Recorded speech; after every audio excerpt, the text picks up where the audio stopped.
លាញ់ស្នេហាខ្ញុំកំសក់នឹងតាំងពីចាំផ្ដើមប៉ុន្តែយើងប្រឹងតស៊ូ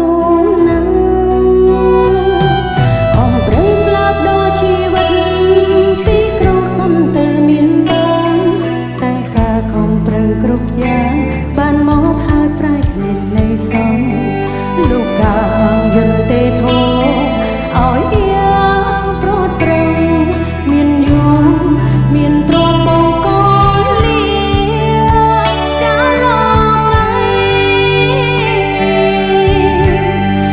ឯតើក៏ខំប្រឹងរបស់ខ្ញុំស្ទើរតែមួយជីវិតតែការពិតចុងក្រោយខ្ញុំបានអល់អ្វីដើម្បីមនុស្សខ្លួនស្រឡាញ់តើខំទាំងយកថ្ងៃដល់ពេលជោគជ័យហើយវេគ្មានមាត់គ្មានបងអាចរួមសុខជាមួយគ្នាមកតែមិនអាចរស់សុខសោចង់ផ្ដល់ក្រុមយ៉ាងចង់ឃើញស្នាមញញឹមមិនដេចឆាប់ចាំចោលអូនម្លេះអូនខ្ញុំស្រើរកបងកិត្តិយសទ្រព្យធំអ្នកជួយខ្ញុំឡើងបានហើយ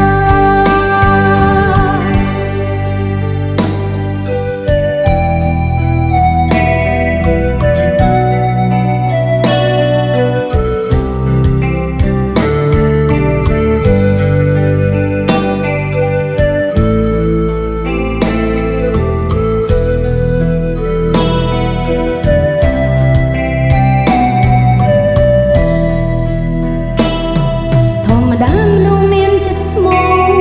តែងរស់នៅក្នុងការកាត់គិតថាត្រូវធ្វើយ៉ាងម៉េចដើម្បីមនុស្សជាទីស្រឡាញ់ស្នេហាខ្ញុំកំសត់ណាស់តាំងពីចាប់ផ្ដើមប៉ុន្តែ